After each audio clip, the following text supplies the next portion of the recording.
Hi మామ. Boycott Kantara chapter 1 అసలు ఎందుకు బాయ్‌కాట్ చేయాలి? ఈ రోజు ఈ వీడియోలో చూద్దాం. నాకు అర్థం కానిది ఏందంటే అసలు ఎందుకు ఈ ట్రోల్ జరుగుతుంది? ఇది ఎక్కడి నుంచి మొదలయ్యిందో ఒకసారి చూద్దాం. ఓజీ విడుదలకు ముందు ఏం జరిగిందంటే కర్ణాటకలో పవన్ కళ్యాణ్ ఫ్యాన్స్ వచ్చేసి డీజేలు పెట్టి హడావిడి చేస్తూ ఉంటే కర్ణాటక లోకల్ వాళ్ళు అలా చేయకండి అని చెప్పారు. కానీ పవన్ కళ్యాణ్ ఫ్యాన్స్ వచ్చేసి డీజేలు పెట్టి హడావిడి చేస్తూ ఉంటే వాళ్ళ చెప్పిన మాట వినలేదు. అందుకు గాను వాళ్ళ పోస్టర్స్ చింపడం అలా జరిగింది. అదోకే గాని ఇలా అన్ని మూవీలకి చేశారా వాళ్ళు? అప్పుడు రాలేదా మరి? బాయ్‌కాట్ కాంతారా చాప్టర్ 1 త్రిబుల్ కి చేశారు, రాధేశ్యామ్ మూవీకి చేశారు, పెద్ద స్టార్ మూవీస్ కే చేశారు. అప్పుడు బాయ్‌కాట్ కర్ణాటక మూవీస్ అని అప్పుడు చెప్పలేదు మీరు. ఒకటి చెప్తా వినండి. కాంతారా చాప్టర్ 1 విడుదల అవ్వకపోని రిషబ్ శెట్టి గారు చేపించారా ఇదంతా? ఎందుకంటున్నానంటే Kantara chapter 1 pre release event VLC convention near location లో జరిగింది. అక్కడ రిషబ్ శెట్టి గారు కన్నడలో మాట్లాడారు. ఓకే, అతనికి తెలుగు రాదు, ఇంగ్లీష్ కూడా ఒక ఇంటర్మీడియట్ గా మాట్లాడతారు. అక్కడికి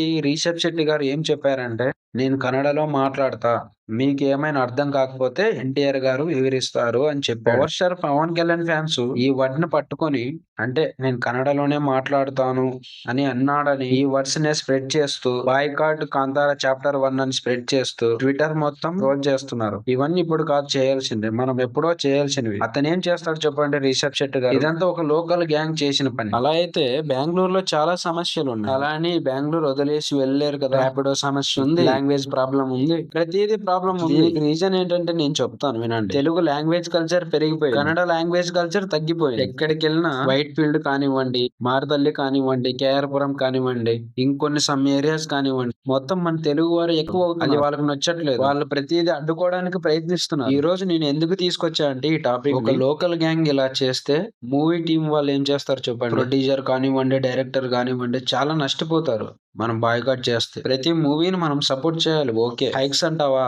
తగ్గించేయాలి. మనీ ఇష్యూ ఉన్నా, అంటే మూవీ ప్రైజెస్ ఉన్నా, ఏదైనా అలాంటి వాటికి మనం బాయ్‌కాట్ చేయాలి. ఎందుకంటే అంత ప్రైజెస్ పెట్టడం అంటే వాళ్ళ మూవీస్ మనం చూడడం అంటే తప్పు. మొత్తానికి బాయ్‌కాట్ కర్ణాటక మూవీ ఇలా ఎప్పుడు స్ప్రెడ్ చేయడం చాలా తప్పండి. ఒక మూవీ అందరికి నచ్చేలాగా తీసింటారు, అంటే చాలా బడ్జెట్ పెట్టి తీసింటారు, ప్రతి ఒక్కరికి నచ్చాలి. 24 క్రాఫ్ట్స్ అంటే ప్రతి ఒక్కరికి మనీ ఇచ్చి షూట్ స్టార్ట్ చేసి ఉంటారు. టెక్నీషియన్ కానివ్వండి, కాస్ట్యూమ్ డిజైన్స్ కానివ్వండి, కెమెరామెన్ కానివ్వండి, cinematography, editor, stunts, choreography, locations లో సెట్స్ కానివ్వండి, ప్రతిదీ మనం అనుకున్న దానికన్నా ఎక్కువ అమౌంట్ పెట్టి మూవీని షూట్ చేసి ఉంటారు.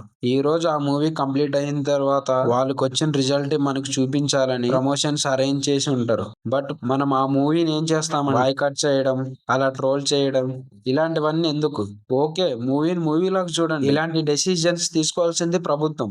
ఎందుకంటే వాళ్ళకి తెలియదా మనకు తెలిసినట్టు ఎక్కడేం జరుగుతుందో? మూవీస్ లాగా చూద్దాం. మీ ఒపీనియన్ ఏంటో కామెంట్ లో తెలియజేయండి. Please subscribe my channel. అలానే బెల్ ఐకాన్ కూడా ఆన్ లో ఉంచుకోండి. జై హింద్, జై భారత్.